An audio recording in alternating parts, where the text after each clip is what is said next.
श्री शिवाय नमस्तुभ्यं। शिव महापुराण की कथा जिसके घर में चल रही है, जिसके टीवियों पर चल रही है, जिसके फेसबुक यूट्यूब पर चल रही है, जिसके मोबाइलों में चल रही है, घर में भले 5 मिनट शिव महापुराण की कथा चले, पर प्रतिदिन अपने मोबाइल को चालू कर 5 मिनट शिव पुराण चालू कर छोड़ दिया। घर में टीवियों पर अगर कथा आए तो भले सुनो चाहे नहीं सुनो, 5-10 मिनट उस टीवी को चालू कर छोड़ा करो, जिससे वो शिव महापुराण के शब्द हमारे घर के वातावरण को शुद्ध करें। ज्यादा कर्जा हो गया, व्यापार नहीं चल रहा, 3 जगह पर दिया लगाना प्रारंभ कर दो। पहला बेलपत्री के वृक्ष के नीचे, दूसरा पीपल के वृक्ष के नीचे और तीसरा आंवले के वृक्ष के नीचे। कहां कहां लगाना है? पहला बेलपत्री के वृक्ष के नीचे, दूसरा पीपल के वृक्ष के नीचे और तीसरा आंवले के वृक्ष के नीचे। आपको लग रहा है कि कर्जा हो गया, आपको लग रहा है कोई हमारा पैसा खाकर भाग गया, आपको लग रहा है कि मेरी तकलीफ में जिंदगी चल रही है, 3 जगह दिया लगाना प्रारंभ कर दो प्रतिदिन। ये जरूरी नहीं है कि कोई दिन देखा जाएगा कि हम सोमवार को लगाएं कि मंगलवार को लगाएं, पर लगाना शाम के समय। कब लगाना है? शाम को। शाम को क्यों? शाम का जो समय होता है, प्रदोष का जो काल होता है, समय जो होता है, ये समय शंकर और पार्वती के भ्रमण का समय होता है। भगवान शंकर ने जब लक्ष्मी जी का विवाह भगवान विष्णु के साथ कराया था, तब लक्ष्मी जी ने धन्यवाद दिया था शिव जी को, आप मुझे आदेश दो कि मैं आपकी सेवा क्या करूं। शंकर भगवान ने कहा मुझे सेवा की जरूरत नहीं है। लक्ष्मी जी कहती है नहीं, आपने मुझे नारायण से मिलवा दिया, कुछ तो कहिए प्रभु। शंकर भगवान ने कहा जब प्रदोष काल हो, शाम का समय हो, उस समय पर बेलपत्री, पीपल और आंवले के नीचे लक्ष्मी तो कुछ देर के लिए विराजमान हो जाना। जो तेरे इन वृक्षों के नीचे शाम को दीप लगाने आए, उसके घर तो पीछे पीछे चली जाना, बस इतनी कृपा कर देना। ये लक्ष्मी को वर दिया है शिव जी।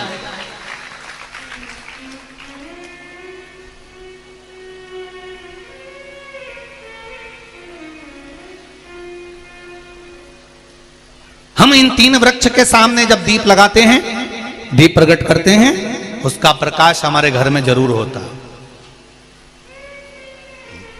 उसका प्रकाश हमारे यहां जरूर होगा।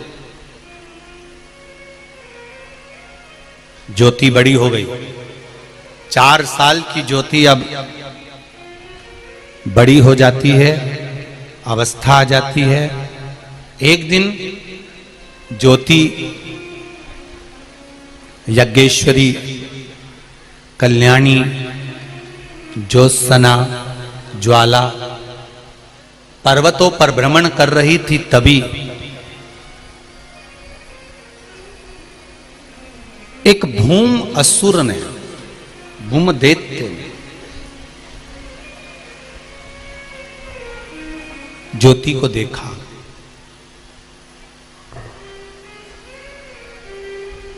और ज्योति को देखकर वो उसकी ओर आसक्त हुआ। एक बात और कहें आपको, कभी मौका मिले तो आपकी जिंदगी में, आपको अगर अच्छा लगे तो आप जीवन में उतार सकते हो। जहां जिस मंदिर में, चाहे भगवान शंकर का मंदिर हो, राम का मंदिर हो, दत्त का मंदिर हो, देवी का मंदिर हो, जिस मंदिर में अखंड ज्योत जलती हो, जिस मंदिर में कोई ज्योत अखंड जल रही हो और आपको दर्शन के लिए गए हो और आपको सूचना मिले कि यहाँ अखंड ज्योत लगी हुई है, बन सके तो प्रयास करना, थोड़ा सा घी, तेल, जो भी बन सके उस ज्योत में या तो डालना या उनको देकर आना कि ये हमारी तरफ से ज्योत में बढ़ा देना, उस ज्योत में बढ़ा देना। भारत के कई मंदिर ऐसे हैं जहां पर अखंड ज्योतें जलती हैं।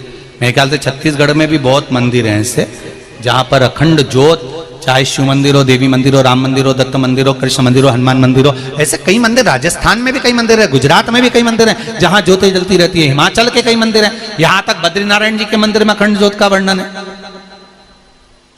जहां अखंड ज्योत प्रकट होती है, जहां अखंड ज्योत, चाहे माता का मंदिर हो, शिव मंदिर हो, देवी का मंदिर, वहां प्रयास करो कि जब दर्शन करने जाओ, जब अपने मन में आ जाए कि यहाँ अखंड ज्योत जलती है, हम हमारे घर में अखंड ज्योत नहीं जला सकते, हमारे यहाँ अखंड ज्योत नहीं जल पाती, तो प्रयास करो कि थोड़ा सा घी तेल अगर बन सके, या कोई धन थोड़ा सा संपदा जो भी बन सके, कि हमारी तरफ से 1 महीना 15 दिन 20 दिन 25 दिन कुछ नहीं तो आधा घंटा हमारी तरफ से ये थोड़ा सा घी है, थोड़ा सा तेल है, आप ज्योत में डाल देना, ये ज्योत जल जाए। क्यों? क्योंकि ये ज्योत, जब जैसे आपको कहा कि पीपल के वृक्ष के नीचे, बेलपत्री के वृक्ष के नीचे, आंवले के वृक्ष के नीचे हम दिया लगाते हैं तो उसका प्रकाश हमारे घर में रहता है। हम जिस जगह पर अखंड ज्योत जलती है वहां थोड़ा सा भी समर्पण करते हैं तो उस अखंड ज्योत की अखंडता का फल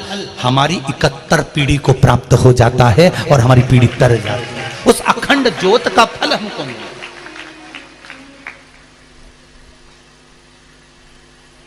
कई लोग घबराते हैं, अरे उस मंदिर में जाएंगे और वहां अखंड ज्योत जल रही है और पंडित जी ने कह दिया तो कि हमको घी दे दो। तीर्थ में जाओ तो वहां पंडा लोग आपको पकड़ते हैं और आप घबराते हैं। पंडित जी मिलेंगे, वो कहेंगे कि हम तो तुम्हारे पंडा हैं और हम तुम्हारे पंडा हैं, तुम्हारा नाम हमारे पास लिखा है। तीर्थ पुरोहित से, कौन से पुरोहित? जम के बोलो जरा। तीर्थ पुरोहित, तीर्थ के पंडा से, तीर्थ के ब्राह्मण से, तीर्थ के पुरोहित से, तीर्थ के पंडितों से, तीर्थ के पंडाओं से कभी मत घबराओ। जब हमारे पूर्वज तीर्थ करने जाते थे, इनके पास जाते थे, आज तो तुम तीर्थ करने जाते हो तो होटल का रूम मिल जाता है, खाने के लिए मिल जाता है। पुराने समय के हमारे दादा परदादा जब तीर्थ जाते थे, ना रुकने की जगह मिलती थी, ना भोजन की जगह मिलती थी। तब ये हमारे तीर्थ के पंडा, तीर्थ पुरोहित, तीर्थ के ब्राह्मण अपना घर में से बाहर निकल जाते थे, अपने घर में अपने माता पिता को, पूर्वजों को रुकाते थे कि तुम रुको, अंदर चूल्हा है, आटा रखा है, बनाओ खाओ। घर के लोग, ब्राह्मण, पंडित, तीर्थ के पुरोहित घर के बाहर निकलकर मंदिर में जाकर सो जाते थे अपनी पत्नी और बच्चों को लेकर, और अपने आए हुए जजमानों को घर के अंदर कर देते थे कि तुम खुश रह लो, तुम सुखी से रह लो, तुम 4 दिन के लिए आए हो, 8 दिन के लिए आए हो। जब हमारे घर के पूर्वज जाते थे तो पंडाओं के पास अपना नाम लिखा कर जाते थे, पंडित जी मेरा टिकट का पैसा नहीं है। तीर्थ पुरोहित अपनी पत्नी की चूड़ी बेचकर किराया दे देता था, तुम चले जाओ, जब हम आएंगे ना तुमसे वहीं पर ले लेंगे, घबराना नहीं। इन तीर्थ पुरोहितों से, इन तीर्थ के पंडाओं से, इन तीर्थ के ब्राह्मणों से डरना नहीं, बल्कि शान सत्ता से कहकर आना, यह हमारे तीर्थ का पंडा है। पंडा जी देखो, हमारे दादाजी का नाम मिलेगा। पंडा जी पोथी खोलेंगे, कितना पोथी को मेंटेन करते हैं। आज के जमाने में लैपटॉप मेंटेन नहीं होता, पंडा जी पोथी को मेंटेन करते हैं। तुम्हारे दादाजी आए थे, इतनी तारीख को आए थे, उनके साथ में 4 मित्र आए थे, 5 लोग थे, एक लेडीज थी, तो जेंट्स थे। तुम्हारे बाद में तुम्हारा भाई भी आया था, फिर उनके पुत्र भी आए थे। पूरा खाता पंडा जी ने खोल कर तुम्हारे सामने रख दिया। हमने हमारे परदादा को नहीं देखा, पर उनका नाम जब अपने खाते में देखो ना तो आंख में से आंसू झड़कर खुशी होती है कि मेरे पूर्वज इस तीर्थ को करने के लिए आए थे, इस तीर्थ में आए थे। यहाँ लिख कर गए हैं, मेरे दादा परदादा आए थे, उनका नाम आज तक उस तीर्थ की डायरी में, उस तीर्थ की किताब में लिखा हुआ है। तुम्हें गौरव महसूस होना चाहिए, तुम्हें आनंद महसूस होना चाहिए कि जिस समय पर ना होटल थी, ना धर्मशाला थी, कुछ भी नहीं था, तब पंडा अपना घर दे देता था, भोजनशाला का भोजन दे देता था, उनको पेट भर के भोजन कराता था, टिकट नहीं होता था तो टिकट बनवा कर देता था, अपने घर की पत्नी की चूड़ी अंगूठी बेचकर टिकट का पैसा दे देता था। ऐसे पंडाओं को तो जाते से धन्यवाद देना चाहिए कि आपका धन्यवाद है जो आपने सनातन धर्म को जोड़ कर रखा है। आज भी सनातन धर्म को तीर्थ में तीर्थ पुरोहित जोड़ कर रखे हैं, तीर्थ के ब्राह्मण जोड़ कर रखे हैं, तीर्थ के पंडित जोड़ कर रखे हैं। हमें डरना नहीं है कि ये पैसा मांग लेंगे, ये धन मांग लेंगे, यहाँ अखंड जोत जलती है तो इनको पैसा देना पड़ेगा। नहीं नहीं नहीं नहीं, अपना मन करे जाओ, दिल से जाओ और देख कर आओ। या अपना चित्त, अपनी वृत्ति, अपना आनंद है।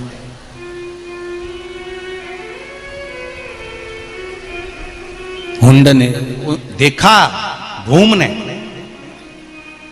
ज्योति को देख लिया, ज्योति बड़ी सुंदर थी, और भूम ने देखा ज्योति बड़ी सुंदर है तो हाथ पकड़ना चाहा। जैसे ही हाथ पकड़ना चाहा, पकड़ते से ही उस भूम का हाथ जल गया, भूम का हाथ जल गया। शिव महापुराण की कथा कहती है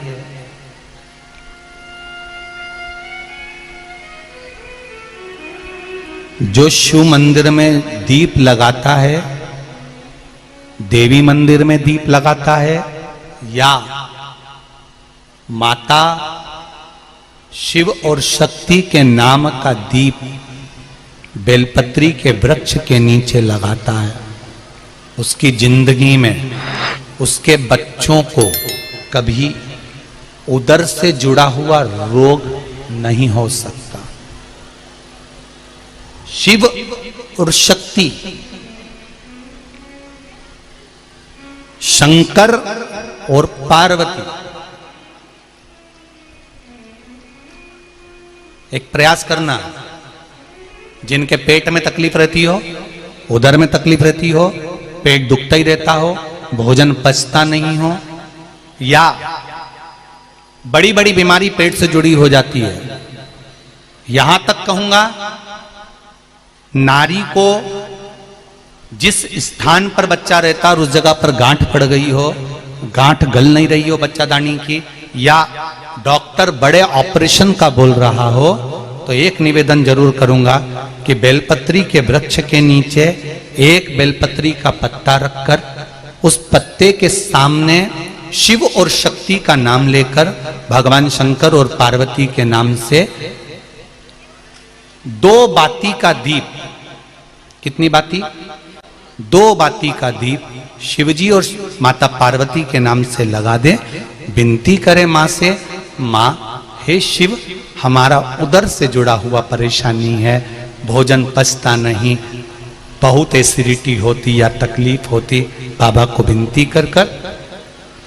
जब तक दीप जल रहा है उसी बीच में उस बेलपत्री को उठाकर बेलपत्री के वृक्ष के नीचे ही चबा चबा कर खा लीजिए।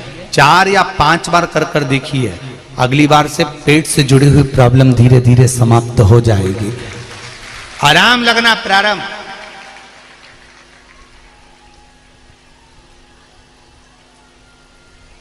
शिव का स्मरण करना, शंकर की भक्ति। तेरी कृपा बिना न हिले एक भी अणु, लेते हैं श्वास तेरी कृपा से तनो तनो। शंकर और पार्वती अलग नहीं है। जो शिव का भजन करते हैं, अगर वो सोचे हम पार्वती का भजन नहीं करते, हमें पार्वती से मतलब नहीं, हमें देवी जी से मतलब नहीं, तो भी शंकर नहीं मिल सकते। जो पार्वती का भजन करते हैं, देवी का भजन करते हैं, वो कहते हैं हमें शंकर से मतलब नहीं, तो भी पार्वती नहीं मिल सकती, मांबे नहीं मिल सकती। जो राम का भजन करते हैं और कहते हैं हम शंकर का भजन नहीं कर सकते, हमें शिव से मतलब नहीं, तो राम नहीं मिल सकता। कृष्ण का भजन करते हैं, हमें शंकर से मतलब नहीं, तो कृष्ण नहीं मिल सकता। मेरे भगवान की कथा कहती है 33 कोटि देवी देवता भी जिसका भजन करते हैं वो देव अधिदेव महादेव है, वो साधारण नहीं। अकाल मृत्यु वो मरे जो काम करे, चंडाल का काल उसका क्या बिगाड़े जो भक्त हो महा काल का। जो शंकर की आराधना करता है उसका बाल बांका नहीं हो सकता। पार्वती जी ने शिव जी से कहा, भोलेनाथ हमारी पुत्री ज्योति पर ये दैत्यों की दृष्टि पड़ रही है, क्या करा जाए?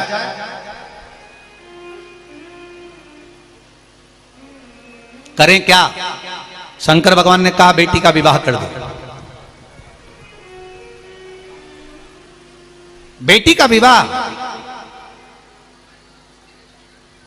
कभी आपने सोचा है? आपके घर में जो ज्योति लगाते हो, अखंड ज्योति लगाते हो, तुम्हारे घर में जो दीप लगाते हो, उस ज्योति का भी कभी विवाह हुआ है? उस ज्योति का कभी विवाह हुआ है? पर शिव महापुराण की कथा कहती है, नातस्य के साथ में ज्योति का विवाह किया गया। किसके साथ में हुआ है? नातस्य के साथ। भगवान शंकर ने कहा, इस ज्योति की शादी कर देना चाहिए, इसका पति आ जाएगा तो दैत्यों की दृष्टि पड़ेगी नहीं। बेटियां जब तक कुमारी रहती हैं, उन बेटियों से निवेदन है, चाहे आप बहू हो चाहे बेटी हो, मेरा निवेदन केवल इतना सा है कि आप आज के समय के नाटक, सीरियल या फिल्म को देखकर अपने पहनावे को मत पहनो, मेरा निवेदन है आप।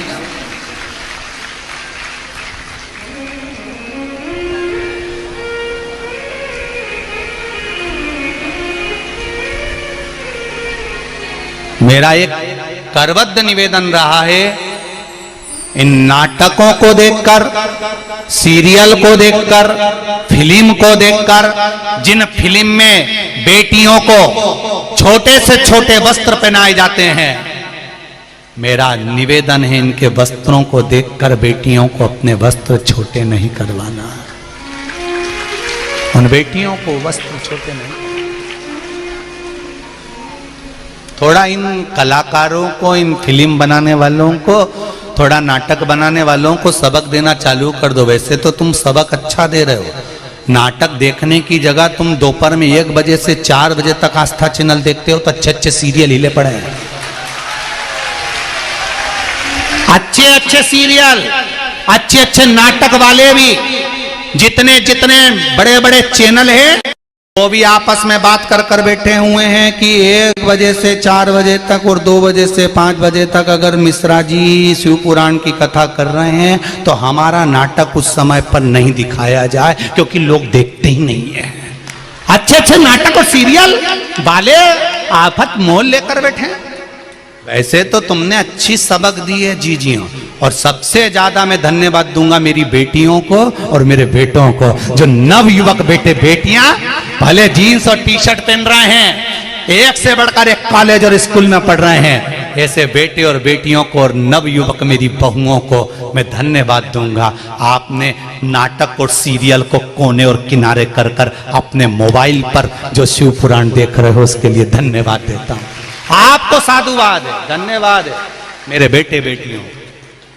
इनको सबक देना पड़ेगा, आपको इनको सबक दो कि बहन बेटियों को कपड़े कैसे पहनाना चाहिए, बहन बेटियों को कैसे कपड़े में दिखाना चाहिए, कैसा वस्त्र पहनाना चाहिए, किस वस्त्र में होना चाहिए।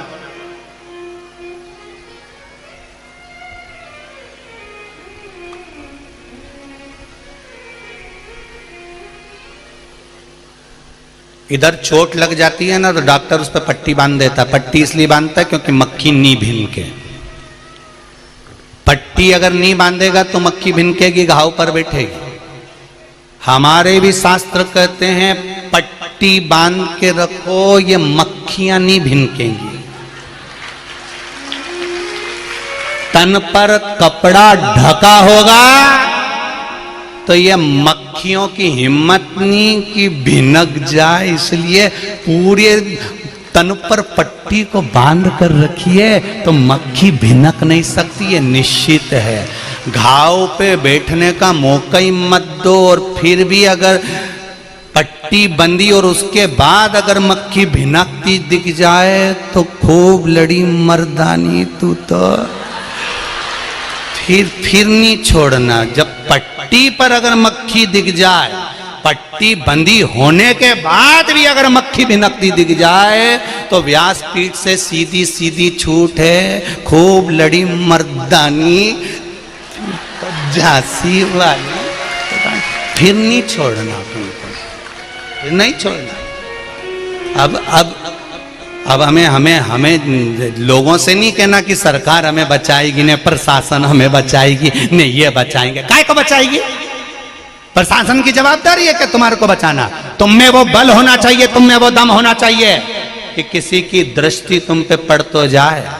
शंकर जी के मंदिर जा रहे हो, पूजन करने जा रहे हो, और तुम्हारे पास आकर कोई निंदा कर दे, बुराई कर दे, अपशब्द कह दे, तो मैं छोट मुंह पर जवाब देकर आना।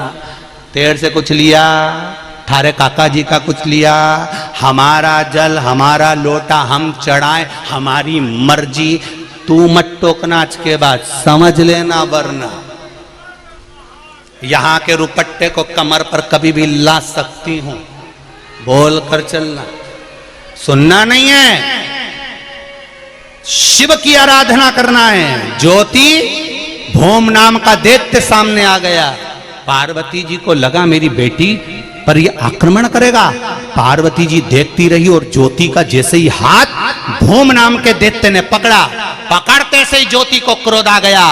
जो ज्योति 4 वर्ष की थी वो 14 वर्ष की हुई। 14 वर्ष की अवस्था में जब सुंदरता आई और भूम ने जैसे ही ज्योति को पकड़ना चाहा, ज्योति ने ये नहीं कहा कि शंकर जी बचाएंगे कि पार्वती जी बचाएगी। ज्योति ने अपना विकराल रूप लिया और ज्योति ज्वाला देवी बन गई, और ज्वाला बनकर उसने तुरंत उस भूम का संहार कर दिया। एक क्षण की देरी नहीं करी, एक क्षण की देरी नहीं करी उस ज्योति ने, एक क्षण की। एक बार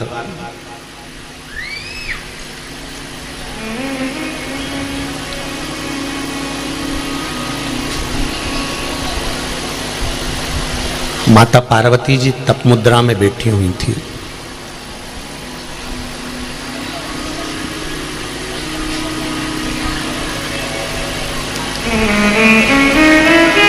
और तप में लीन थी मां।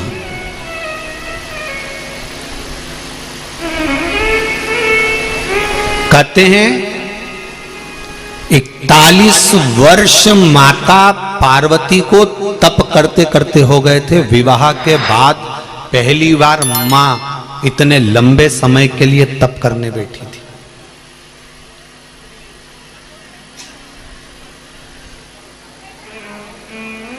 जरा समझ लेना बहनों, ध्यान रखिएगा थोड़ा सा। शादी के पहले आप व्रत कर लोगी, बहुत अच्छे से कर लोगी।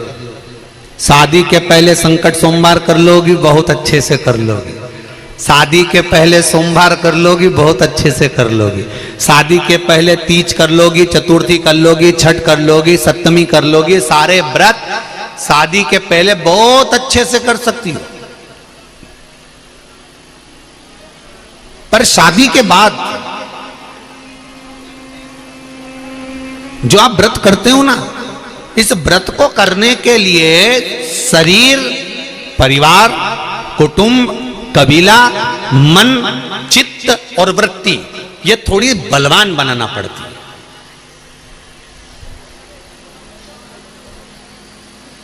शादी के पहले कोई चिंता नहीं है। शादी के पहले तो तुमने सोमवार के व्रत करे ना, शादी के पहले तुमने हरतालिका तीज का व्रत करा, शादी के पहले तुमने चतुर्थी का व्रत करा, दूज का, तीज का, चतुर्थी का, छठ का, पंचमी का, जो भी व्रत आप करती हो, शादी के पहले जो व्रत करती हो ना, उसको तो मम्मी, पापा, माँ और पिता तुरंत सारी तैयारी करके रख देते हैं। ले बेटा मैंने थाली रख दी है। मम्मी कह देती बेटा मैंने हलवा बना के रख दिया है, मंदिर जाके 3 हिस्से कर देना, सामान निकाल लेना, 2 हिस्से में छोड़ आना, 1 हिस्से लेकर आ जाना, मैंने आरती के दिए रख दिए हैं। मम्मी कहती है ये काम रख दिया है। शादी के पहले तो माँ पूरी तैयारी कर देती है, शादी के पहले तो पिता संपूर्ण तैयारी कर देता है, शादी के पहले तो सारी तैयारी तुम्हारे हाथ में मिल जाती है। और शादी के पहले व्रत करने का आनंद तुमको जो आता है ना, क्योंकि सारी तैयारी सामने के सामने, तुम तो बस तैयार वैयार होके पूजन मूजन करके और वो चली।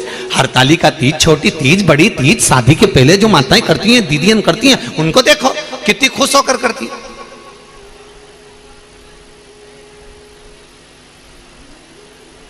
पर वही व्रत शादी के बाद जब करा जाता है, इधर से बच्चे, इधर से पति, सास ससुर, देवर जेठ, काका सास, काका ससुर, सासू, बुआ सास, सारे रिश्तेदार, कुटुंब, कबीले, सबको साधना है, भोजन भी तैयार करना है, पूजन की थाली भी लगाना है, पूजन करने भी बैठना है, बच्चों का स्कूल से आने का समय भी हो गया, भेजने का समय भी हो गया, टिफिन भी बनाना है, काम भी सारा करना है, और उस बीच में भगवान का भजन भी करना है। कितना कठिन काम है, जरा विचार करिएगा शादी का पहले और बाद में। माता पार्वती 41 वर्ष विवाह के बाद में माता पार्वती जी ने जो तप साधना करी, साधना करते ही माता पार्वती जी के शरीर से एक ज्योत प्रकट होने लगी, एक ज्योति प्रकट होने लगी। तप का बल प्रकट होने लगा।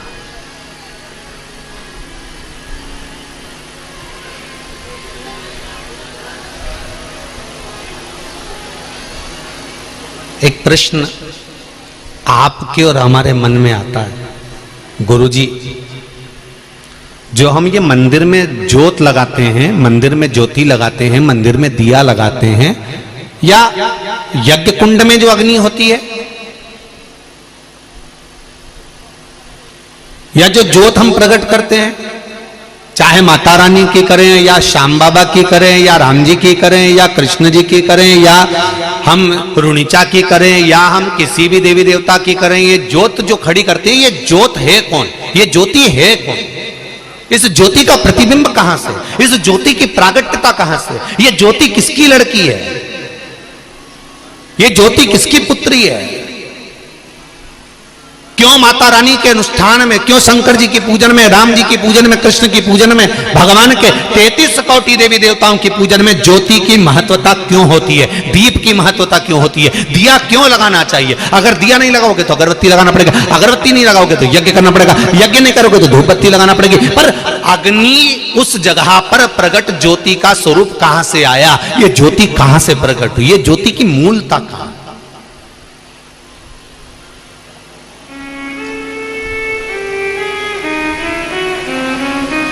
क्यों देवी के मंदिर में अखंड ज्योत जलती रहती है? क्यों शंकर जी के मंदिर में अखंड ज्योत जलती रहती है? क्यों भगवान के मंदिर में अखंड ज्योत जलती रहती है? उस ज्योत का महत्व क्या है? 12 ज्योतिर्लिंग में जाकर देखो, एक ज्योत जलती मिलेगी। देवी जी के मंदिर में जाकर देखो, शक्ति पीठों पर जाकर देखिए, एक ज्योत जलती मिलेगी। ज्योत नहीं जलेगी तो हवन कुंड में अग्नि जलती मिलेगी, पर ज्योत मिलेगी ही। इस ज्योत की महत्वता क्या? कौन है ये ज्योति? 41 वर्ष मां तब साधना में लीन है, तब कर रही।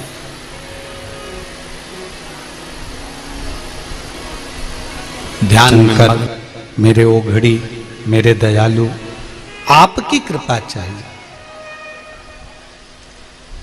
शिव कथा कहती है,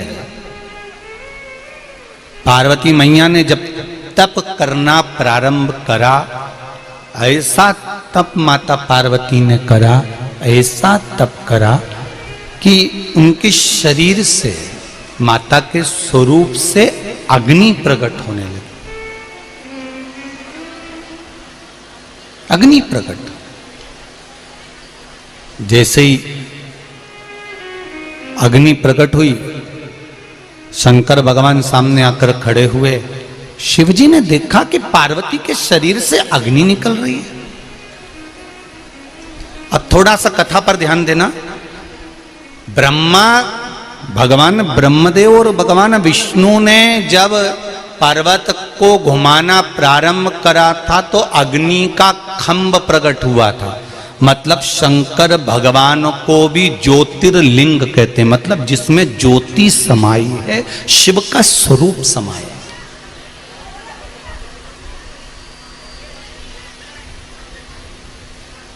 अब एक प्रसंग सामने आता है। तुम्हारे नगर में जितने लोग कथा सुन रहे हैं ध्यान से सुनना, तुम्हारे मोहल्ले में, तुम्हारी कॉलोनी में, तुम्हारे क्षेत्र में, तुम्हारे नगर में जो शंकर जी का मंदिर है, उस शंकर जी के मंदिर में, शंकर जी के शिवालय में जो शिवलिंग बैठा हुआ है वो ज्योतिर्लिंग कहलाएगा कि नहीं कहलाएगा? अरे जम के तो बोलो, कहलाएगा ना, क्योंकि उसमें शिव की ज्योति है।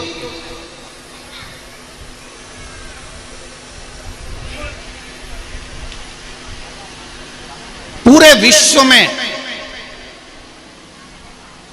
पूरे विश्व में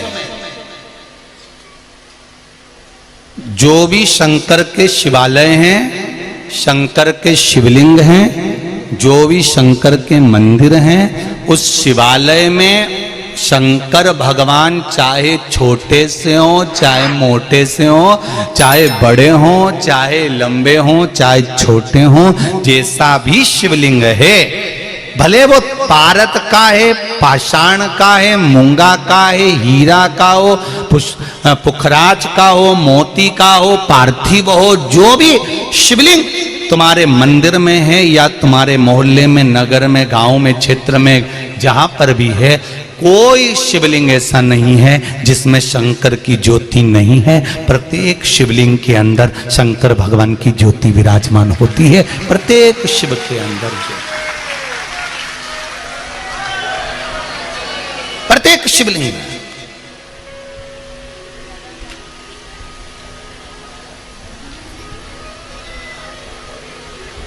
एक पत्र आया, देखिए।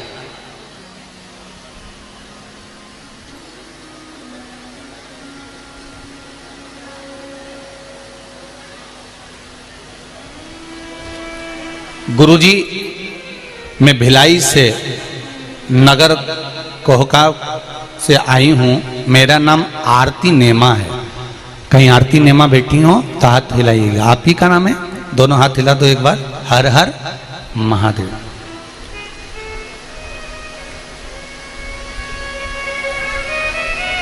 मेरा नाम आरती नेमा है। गुरुजी, मैं भोला की महिमा की इतनी है कि बता नहीं सकती। मेरा लड़का अभिषेक सीहोर गया था, वहां से रुद्राक्ष लाया था। फिर मेरे सहेली के पति बहुत बीमार थे, वो बिस्तर से उठ नहीं पाते थे। कई साल हो गए थे उनको बिस्तर पर पड़े पड़े। मैंने उस रुद्राक्ष को उनको दिया। पहले तो बहुत बहुत धन्यवाद कि किसी की बीमारी को समाप्त करने के लिए आपके पास जो रुद्राक्ष था आपने दिया, उसके लिए धन्यवाद बहुत बहुत। क्योंकि संसार में अगर हम किसी का सहयोग करते हैं, संसार में अगर हम किसी को हेल्प करते हैं, सहयोग देते हैं, व्यापार हो, परिवार हो, चाहे समाज हो, अगर हम किसी ना किसी को सहयोग करते रहते हैं तो परिवार, व्यापार और समाज ये कभी नीचे नहीं आते, ऊपर की ओर ही बढ़ते चले जाते हैं। सहयोग से कभी नीचे नहीं आता, व्यक्ति ऊपर बढ़ता है। मेरी सहेली के पति बहुत बीमार थे, बिस्तर से उठ नहीं पाते थे, कई साल हो गए थे बिस्तर पर पड़े। मैंने उस रुद्राक्ष को अपनी सहेली को दिया और उन्होंने उस रुद्राक्ष का जल अपने पति को पिलाना प्रारंभ करा। जब वो डॉक्टर को दिखाने के लिए गए और उनको लेकर गए तो डॉक्टर उनकी रिपोर्ट देखकर कहता है कि किसी दूसरे डॉक्टर का इलाज चल रहा है क्या? पूरी रिपोर्टें नॉर्मल आना प्रारंभ हो गई और उनको आराम लग गया, वो चलना फिरना प्रारंभ कर दिए। बैठो बहन, हर हर महादेव। शिव कृपा। एक पत्र और है बड़ा सुंदर, देखिए।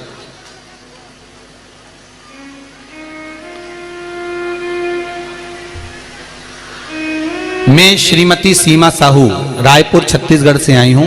कहीं बैठी हूं सीमा जी? पत्र थोड़ा सा लंबा है, आप ही हैं, दोनों हाथ हिलाकर एक बार अभिवादन करें। बहुत बड़ा पत्र है, साड़ी की पिन भी इसमें टच है। ये पत्र बड़ा है ना, इसलिए 1 2 3 पत्रों 3 दूनी 6 पढ़ने पर लिखा हुआ है। आपने बड़े दिल से लिखा है, पिन भी बता रही है। हो तो अब अपना कोई सामान कोई ऐसे थोड़ी ना दे देता है टच करके। तो ये तो हृदय का भाव है।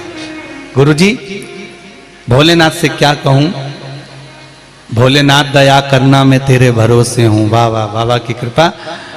गुरुदेव जैसा कथा में सुनते हैं वैसा हमने पाया है। बहुत से रोगों से मुक्त कर दिया मेरे बाबा ने मुझे। पेट की समस्या ठीक हुई। बाबा जी मैं अपनी बीमारी से बड़ी परेशान थी और कई बार आत्महत्या करने की भी सोच चुकी थी, पर मेरे बाबा ने मुझे बचा लिया और मैं अब ठीक हूं। गुरुदेव इतना रोग रहता था कि उस रोग से सुलझ नहीं पा सकते थे। मैं 30 साल से किराए के मकान में दर ठोकर खा रही थी, परंतु मेरे भोलेनाथ कुबेरेश्वर महादेव ने मुझ पर एक छोटा सा फ्लैट दिलवा दिया। अब मैं अपने मकान में रह रही हूं। बाबा को धन्यवाद करने आई हूं। कुबेरेश्वर धाम गई थी, वहां से आने के बाद मैं कोई नींद की दवाई जो खाया करती थी, 12 साल से नींद की गोलियां खाती थी, क्योंकि डिप्रेशन, चिंता, टेंशन इतना था कि बहुत कठिन था जीवन। पर 12 साल से नींद की दवाइयां जो खा रही थी, वहां से कुबेरेश्वर महादेव से आने के बाद एक गोली भी नहीं खा रही हूं और चैन की नींद सो रही हूं। बाबा ने मेरे सब कार्य सफल कर दिए। बाबा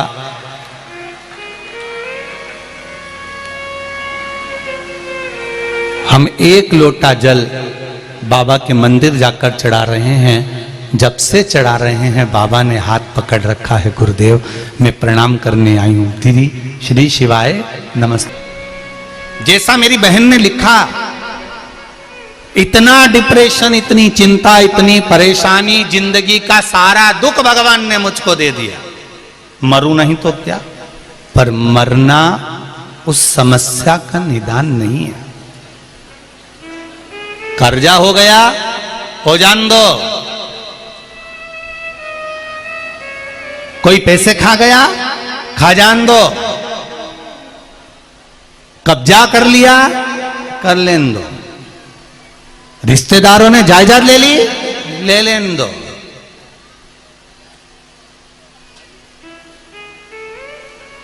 जागीर लेगा जिस जिगर में शंकर का दम हो, वो जिगर तो नहीं लेगा,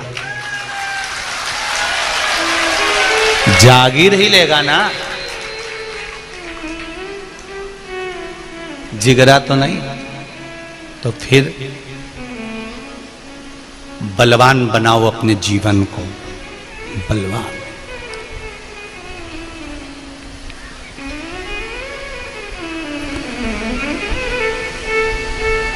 भारत की भूमि के सिंहासन पर बैठकर आत्मनिर्भर भारत का सपना कोई देख रहा है और उस सपने को आपको भी दिखाया जा रहा है कि आत्मनिर्भर बनो।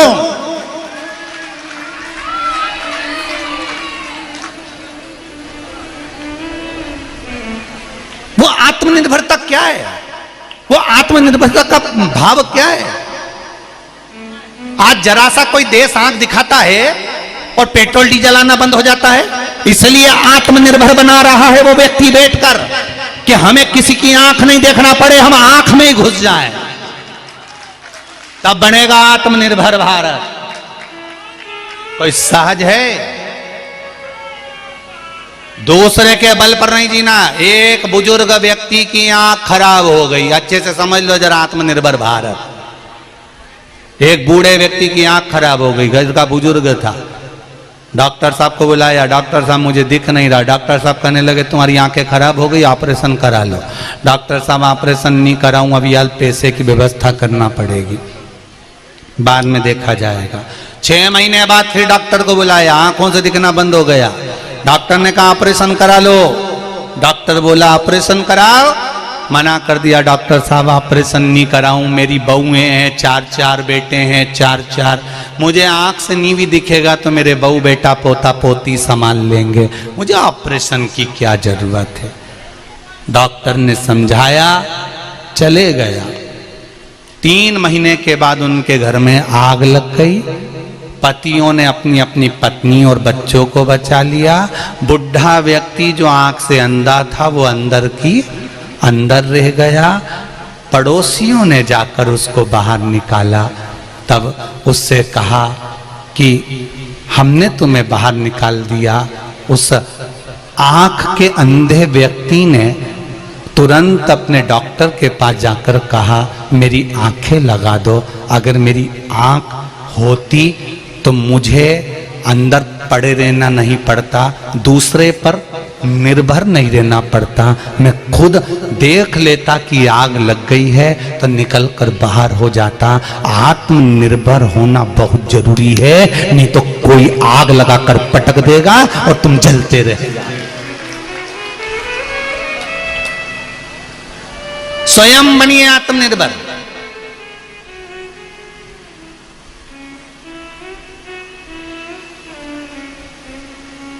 दूसरा धन खा गया, खजान दो। दूसरा पैसा खा गया, खजान दो। हम कर्जे में डूब गए। अरे डूब गए तो क्या हुआ, निकलोगे तो। कर्जे में आज डूबे हो, कल थोड़ी ना डूब पाओगे। तकलीफ आ गई, फसल नहीं हुई, व्यापार नहीं चल रहा, नौकरी नहीं हो रही, मत ओन दो ना। शंकर का भजन तो करो, एक लोटा जल चढ़ाना तो चालू करो, शंकर के मंदिर तो जाना चालू करो।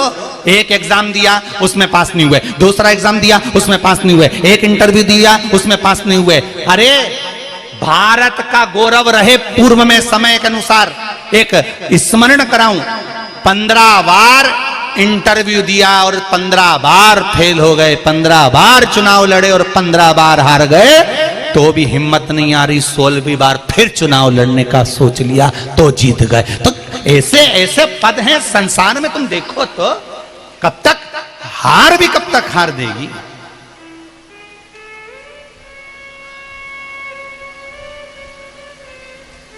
हार भी कब तक हार देगी।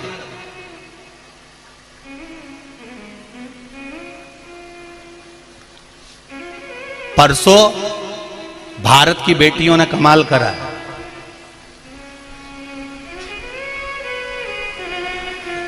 काय का खेल था वो, शर्मा जी जो मैसेज करा उन्होंने अपने व्हाट्सएप पर, कॉमनवेल्थ का।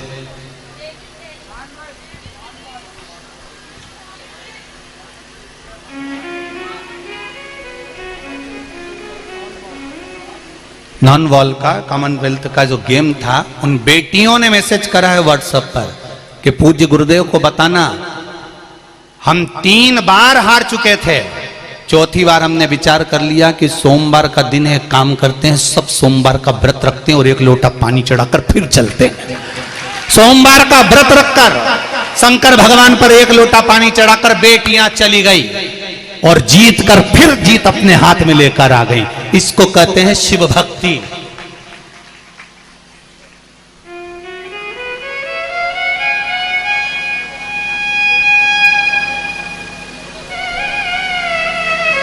इस भारत की भूमि की वो राष्ट्रपति बनी है। उनसे पूछा जाए, उन्होंने अपनी भाषा में ट्वीट करा है कि मुझे जो कुछ मिला है, मुझे किसने संभाला, उन्होंने ट्वीट करा है ट्विटर पर, मुझे संभाला किसी ने और मेरा साथ अगर किसी ने दिया है और मुझे अगर राष्ट्रपति के सिंहासन पर भी बिठाया है तो कोई दूसरा नहीं, मेरा देवाधिदेव महादेव ने बिठाया है। अब तो राष्ट्रपति भी अपना ट्वीट कर कर बोलते हैं कि शंकर की कृपा है। बेटियां युद्ध के मैदान में जाती हैं, कंपटीशन एग्जाम में जाती हैं तो कहती हैं सोमवार का व्रत का फल है। एक बॉडी बिल्डर भी अपने कंपटीशन एग्जाम में उतरता है तो उसकी मां लिखकर भेजती है, गुरुजी से कहना धन्यवाद, मेरा बेटा पशुपति व्रत का आनंद कर कर। ये शिव है, ये शंकर है। क्योंकि दुनिया के लोग पहचान गए कि हम अगर हार भी रहे हैं तो दुनिया के लोग हमारा पैसा खा सकते हैं, दुनिया के लोग हमारी जागीर खा सकते हैं, हमारी प्रॉपर्टी खा सकते हैं, पर जिगरा नहीं खा सकते। जिस दिल में देवाधिदेव महादेव बैठ जाए वो दिल की जीत एक न एक दिन निश्चित होती है। आप उससे दिल तो लगाइए, आप उसको अपना तो बनाइए। आज पूरा विश्व, पूरा देश, और देश ही नहीं विदेश में बैठे हुए लोग भी भगवान शंकर को 1 लोटा जल चढ़ा रहे हैं तो उनका 1 लोटा चढ़ाया गया जल खाली नहीं जाएगा। शंकर भगवान को ज्योतिर्लिंग कहा जाता है। अग्नि के खंभ से प्रकट हुआ है शिवलिंग, तो हर शिवलिंग में ज्योति शंकर की है, वो फल देगी जरूर, निश्चित है वो फल देगी। जब शंकर के शिवलिंग में ज्योति शिव की है तो माता के जितने शक्ति पीठ हैं, माता के जितने मंदिर हैं, माता के जितने स्थान हैं, ये भी ज्योति की एक स्वरूप है, ज्योति का एक स्वरूप।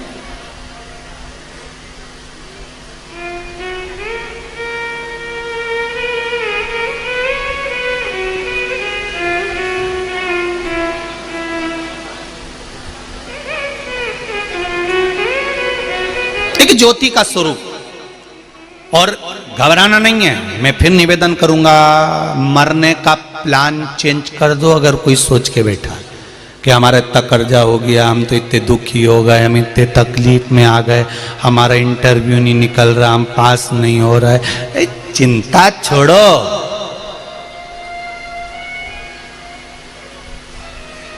तुम तो छाती पे हरी मूंग दलो, अपने टेंशन मेंशन नहीं करो। कई माताएं कहती हैं हमारे 12 साल हो गए शादी को, बच्चे नहीं है, 14 साल हो गए, 20 साल हो गए, लोग अब शब्द कहते हैं, काय का चिंता। शंकर पर विश्वास है, शिव पर भरोसा है, और अगर शंकर पर भरोसा है तो एक लोटा जल चढ़ाना चालू कर दे, और उसके सामने जब बैठे, शिव के सम्मुख में जब जाए तो दिल से उसको कहो,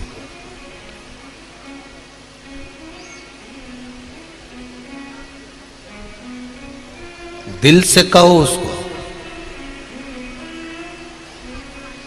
एक पत्र आया, उस पत्र में लिखा था, गुरुजी एक बार आपने कहा था कि शंकर जी पे चढ़ी हुई वस्तु नहीं खाना चाहिए। एक पत्र में गुरुजी आपने एक बार कथा में कहा था कि शिव जी पे चढ़ा हुआ सामान नहीं खाना चाहिए, वो बैरागी, त्यागी, साधु, संत, सन्यासी, तपस्वी, साधक, उपासक, उनके हिस्से का होता है। केवल नर्मदेश्वर महादेव कैसे होते हैं जिन पर चढ़ा हुआ खा सकते हो, तो हम लोग बेलपत्री खाते हैं, तो वो खाएं कि नहीं खाएं। हमने अगर कहा है तो एक बात हमने आपको बार बार कही है कि शंकर जी से एक बेलपत्र अगर खाने की ला रहे हो तो क्या बोल कर लाना कि बाबा औषधि दे दीजिए। बोला कि नहीं बोला था? अरे बोलो तो जम के, बोला था ना। हमें शिवजी से चढ़ा हुआ सामान नहीं चाहिए, हमें शंकर भगवान से औषधि लाना है।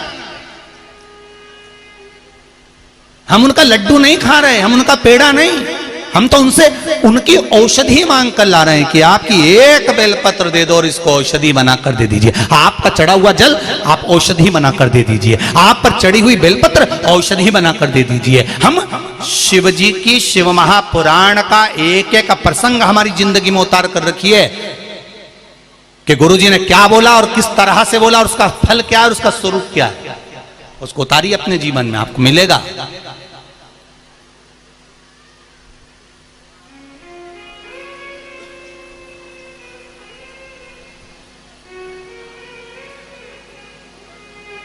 और एक बात ध्यान रखिएगा, व्यासपीठ से जितना पहले, आज भी शर्मा जी और गोयल जी जानते होंगे, दिन भर हमारे कमरे में हम किसी को आने नहीं देते, ये जानते हैं शर्मा जी। और आपने देखा होगा दिन भर हमारी केवल एक पढ़ाई चलती रहती है, ये शिव पुराण भली और बाबा भला। दिन भर जितना आपको, और आज से नहीं पहले से नियम है, व्यासपीठ से वही बताया जाता है जो शिव महापुराण में या गर्ग संहिता में या स्कंद पुराण में, पद्म पुराण में, नर्मदा पुराण में, लिंग पुराण में, भविष्य पुराण में, देवी भागवत में जो हमको निचोड़ मिल जाता है उसको लिख कर रख लेते हैं और उसको रखकर फिर आप तक पहुंचाया जाता है, जिससे ये जीवन का कल्याण कर सके, जो शास्त्र के अनुकूल हो, शास्त्र के अनुकूल।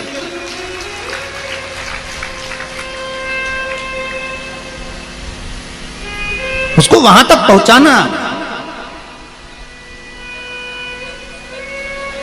उसका फल कितना है, उसका स्वरूप कितना है, उसका आनंद कितना है। महाराज शिव महापुराण की कथा कहती है, भगवान शंकर का चरित्र कथा है। माता पार्वती जी ने जो तप साधना करी, उस तप साधना से ज्योति प्रकट हो गई। जैसे ही ज्योति प्रकट हुई तो शंकर भगवान ने आकर दर्शन किया। दर्शन किया, पार्वती से पूछा, पार्वती, हे पार्वती उठो, दर्शन करो तुम मेरा। पार्वती नेत्र खोलकर भगवान का दर्शन करती है तो उन दोनों के बीच में एक ज्योति खड़ी थी, एक ज्योति का पुंज खड़ा था। शंकर भगवान ने पार्वती से कहा, पार्वती ये कौन है? पार्वती जी कहती हैं, मेरी तप साधना से, मेरे तेज से ये अग्नि का एक ज्योत उत्पन्न हुई है। शिव जी कहते हैं, ये आपके और हमारे बीच में प्रकट हुई है, इसलिए ये हमारी पुत्री के रूप में मानी जाएगी। आज से ये हमारी पुत्री का भाव इसमें प्रकट रहेगा। जो ज्योति भगवान के मंदिर में लगाई जाती है, जो ज्योत भगवान के मंदिर में प्रकट करी जाती है, वो ज्योति कोई और नहीं, मेरे शंकर भगवान पार्वती, भगवान शिव और पार्वती के तेज पुंज से प्रकट हुई एक कन्या के रूप में है। जिसको ज्योत्सना, ज्योति, कल्याणी, यज्ञेश्वरी कहा जाता है।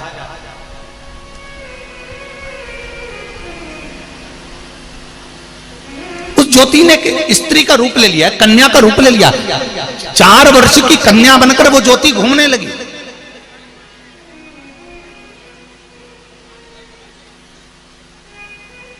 चार वर्ष की कन्या बनकर ज्योति घूमने लगी।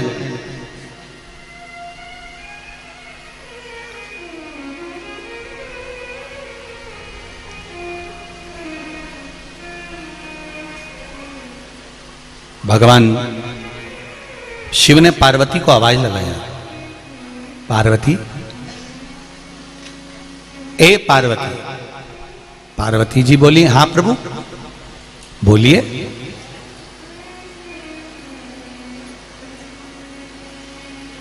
आज ज्योति नजर नहीं आ रही है, यज्ञेश्वरी नहीं दिख रही है, आज कल्याणी गई कहां?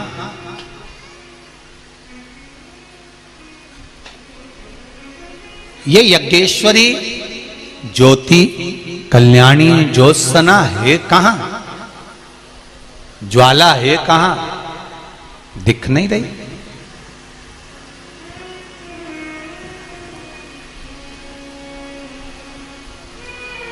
पार्वती मैया ज्योति को ढूंढने के लिए गई। हिमालय के शिखर पर, हिमालयों की गुफा में पार्वती मैया अपनी पुत्री ज्योति को ढूंढ रही।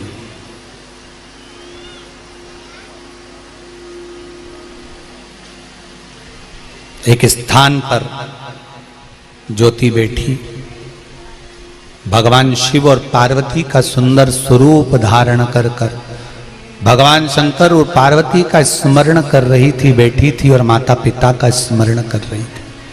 पार्वती जी का दर्शन हुआ। पार्वती जी ने उसको उठाया, उठाकर पूछा, क्या चाहती हो तुम ज्योति? ज्योति कहती है, ज्योत्सना कहती है, यज्ञेश्वरी कहती है, मां मैं माता और पिता को छोड़कर कहीं जाना नहीं चाहती। मैं अपने माता पिता के संग में हमेशा रहना चाहती हूं। मैं अपने माता पिता को छोड़कर कहीं जाना नहीं चाहती। पार्वती जी ने वचन दे दिया, सुनो ज्योति, मैं तुम्हें वर देती हूं, मैं जहां पर विराजमान रहूंगी उस जगह पर अगर ज्योति नहीं होगी तो मैं उस पूजन को कभी स्वीकार नहीं करूंगी।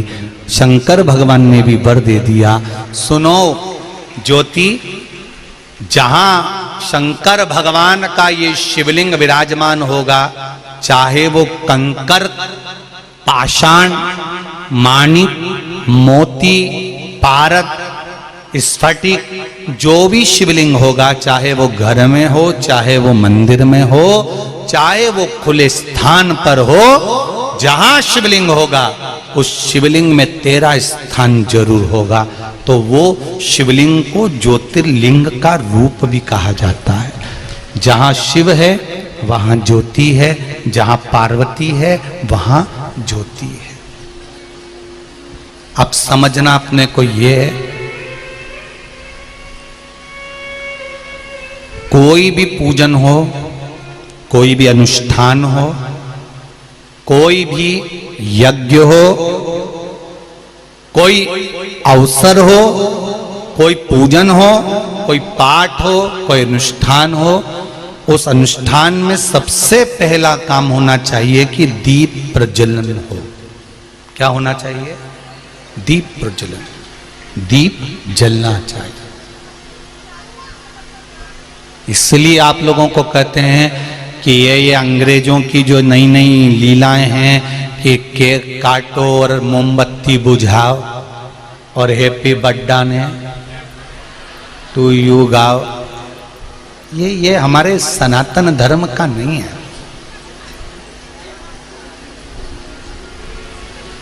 हमारा सनातन धर्म कभी नहीं कहता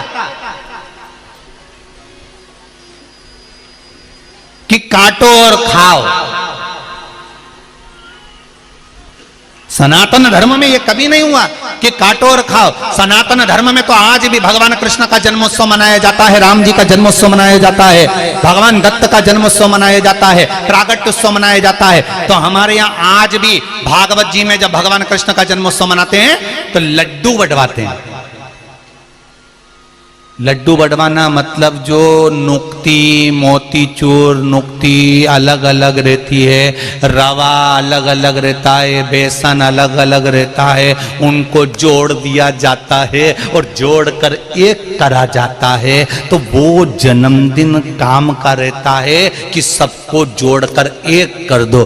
सनातन धर्म में ये नहीं है कि काट के अलग कर दो। यहाँ ये पुराना जो दूसरा धर्म है इसमें काट कर अलग कर कर खा जाते हैं, पर सनातन धर्म कहता है समझ जाओ, सीख जाओ कि ये दुनिया के लोग हैप्पी बर्थडे ने टू यू में काट कर अलग कर कर खा रहे हैं। ये बता रहे हैं तुमको कि हम तुमको परिवार में से धीरे से काटेंगे, तेरा जन्मदिन रोड पे जाके मनाएंगे, तू बहुत जोरदार है, बहुत बढ़िया है, गाड़ी के बोनट पे केक रखेंगे, काटेंगे और तेरे को परिवार से अलग खींचना चालू करेंगे, मित्र बनेंगे, सखा बनेंगे और तेरे ही पैसे को बर्बाद कर कर अलग कर करके तेरा भाई बुरा, तेरी माँ बुरी, तेरे पिता बुरे, तेरे भाई बंधु सखा बुरे, उसकी दिमाग में भर भर कर, क्योंकि जैसे केक काट कर अलग करा गया,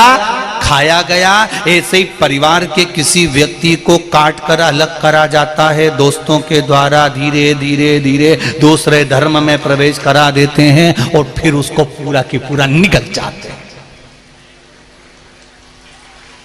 निकल जाते हैं। ये सनातन धर्म के विरोधी हैं। सनातन धर्म कभी नहीं कहता कि तुम केक काट कर अलग करो और खा जाओ, ये दूसरे लोग लगे हुए हैं।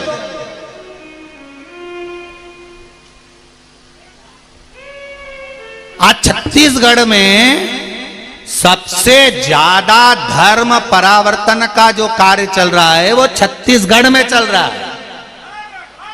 सबसे ज्यादा धर्म परिवर्तन अगर चल रहा है तो छत्तीसगढ़ में चल रहा है। ये भी ऐसे ही करते हैं, धीरे धीरे आपको हम अच्छी नौकरी देंगे, हम अच्छी सर्विस देंगे, हम अच्छी औषधि देंगे, हमारे हॉस्पिटल आओ, हमारी सर्विस में आओ, हमारी नौकरी में आओ, धीरे धीरे काट कर ले गए हैप्पी बर्थडे टू यू, काटा खिलाए गए और वो काट के अलग ले जाते हैं और पूरा की पूरा निकल जाते हैं। और तुम समझ ही नहीं पाते कि मेरे दोस्त कितने अच्छे, अलग से रात्रि को 12 बजे केक लेके आए मेरे लिए और मेरे को उठा के घर में से लेके गए, गाड़ी में बिठा के लेके गए और रोड पे जाके केक काटा। अब सोचो ये लावारिस था क्या कि इसके घर में इसके माँ बाप नहीं थे? अगर केक काटना ही था तो घर में काटते, केक काटकर उसके माँ बाप के गले में माला पहनाते, सुंदर माला उसके माँ बाप के घर में पिनाते कि कितना अच्छा दोस्त दिया है मम्मी आपने, पापा आपने, क्या दोस्त दिया है हमको। पहली माला हम आपको पिलाते हैं, केक काट कर हम आपको खिलाते हैं, क्योंकि ये तुम्हारे गर्भ से पैदा हुआ है। पर दोस्त भी गजब के पैदा करे, इसको घर पे से फोन करके बुलाते हैं, चुपचाप से जाना, मम्मी चिल्लाएगी, धीरे से हम बाहर खड़े हैं, गाड़ी पे बिठाएंगे, रोड पे ले जाएंगे, रोड पे केक कटवाएंगे। ऐसा लगता है रोड पर जब केक काटते हैं तो ऐसा लगता है कि इसका कोई नहीं रहे संसार में, बेचारा लावारिस पैदा हुआ, बाप बड़ा इनका कोई नहीं है बेचारों का।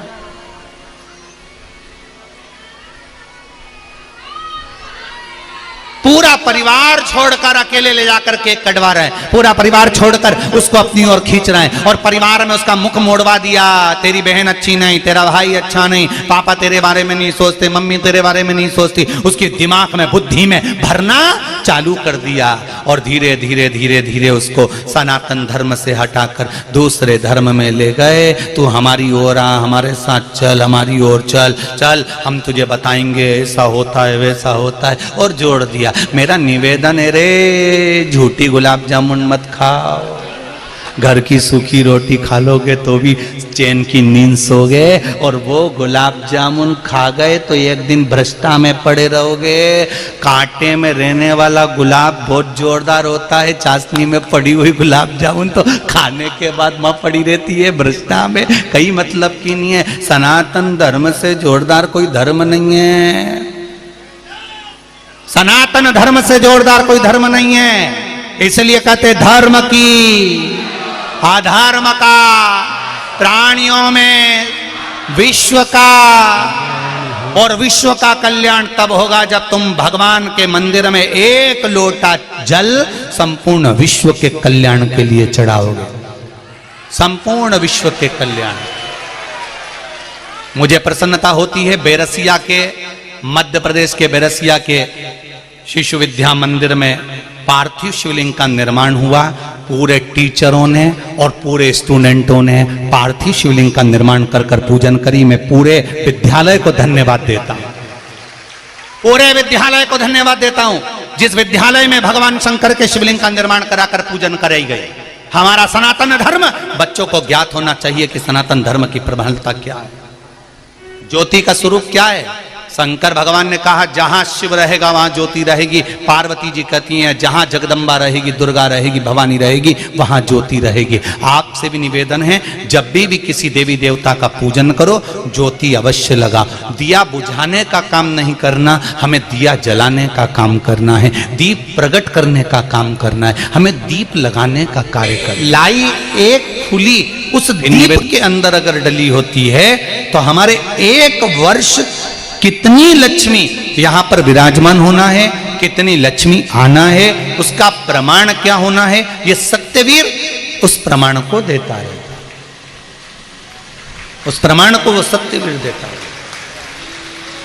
शिव महापुराण की कथा कहती है, भगवान शंकर जो आनंद की राशि हैं, ब्रह्मा और विष्णु जिनको प्रकट कर कर लिंगायत रूप में प्रकट करते हैं, उन लिंगायत रूप में प्रकट हुए बाबा देव आदिदेव महादेव भगवान शंकर विराजमान होते हैं। तभी भगवान ब्रह्मा और भगवान विष्णु उस शिवलिंग के चरण और शीश ढूंढने के लिए जाते हैं।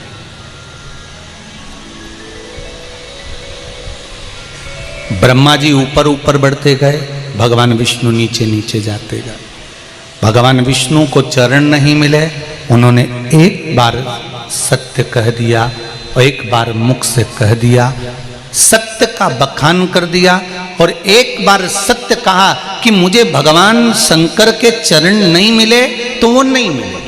भगवान स्कंद पुराण के अंतर्गत भगवान विष्णु का नाम सत्य नारायण रख दिया, क्योंकि उन्होंने सत्य बोल दिया।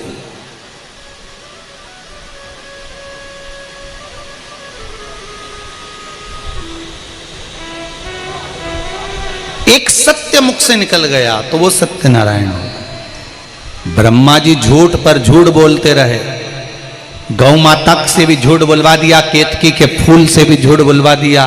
ब्रह्मा जी झूठ पर झूठ बोलते रहे, केतकी का फूल भी झूठ बोल रहा है, गौ माता भी झूठ बोल रही है और ब्रह्मा भी झूठ बोल रहा है।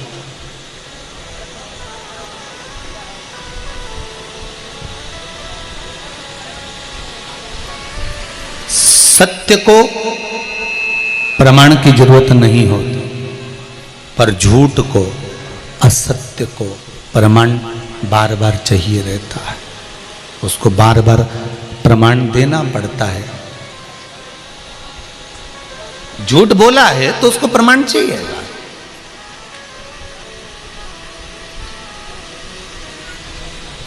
ब्रह्मा जी का सिर कट गया, केतकी के पुष्प को श्राप लग गया, गौ माता के मुख को श्राप लग गया। गौ माता के मुख को श्राप लगा कि हे गौ माता, मैं आपको श्राप देता हूं, आपने इस मुख से झूठ बोला है, इस वाणी से झूठ बोला है, संसार में आपका पूरा शरीर पुजाएगा। गौ माता की पूंछ पुजाएगी, पीठ पुजाएगी, चरण पुजाएंगे, सींग पुजाएगा, मुख पुजाएगा, पर जिस मुख से गौ माता तुमने झूठ बोला है, तुम्हारा ये मुख आप पूज्य होगा। गौ माता तुम झूठ बोली। अब एक विचार करो जरा अच्छे से, सारे जितने लोग आस्था चैनल पर कथा सुन रहे हो, फेसबुक यूट्यूब पर सुन रहे हो, चाहे छत्तीसगढ़ की इस पावन धरा पर भाटापारा में बैठकर कथा सुन रहे हो, एक मन में विचार करिएगा, चित्त वृत्ति में विचार करिएगा कि गौ माता ने तो केवल एक झूठ बोला था और गौ माता का मुख आज तक अपवित्र माना गया कि उसने झूठ बोल दिया, उपाय बताए हैं, अगर आप असत्य बोल अपने जीवन में निरंतर करते हो तो आपको अवश्य ही लाभ प्राप्त होगा। और हम के साथ आज के 24 घंटा वो मोबाइल पे ना जाने कितनी बार झूठ बोल जाते हैं, तो तुम्हारा मुख कौन सा पवित्र माना जाए? नहीं किया है तो प्लीज चैनल को सब्सक्राइब करके कमेंट बॉक्स में हर हर महादेव लिखकर अपनी हाजिर भगवान शिव शंकर के नाम में अवश्य लगाएं और हमारी इस वीडियो को एक दिल से लाइक जरूर करें। तो भक्तों मिलते हैं एक और नई कथा के साथ, तब तक के लिए हर हर महादेव।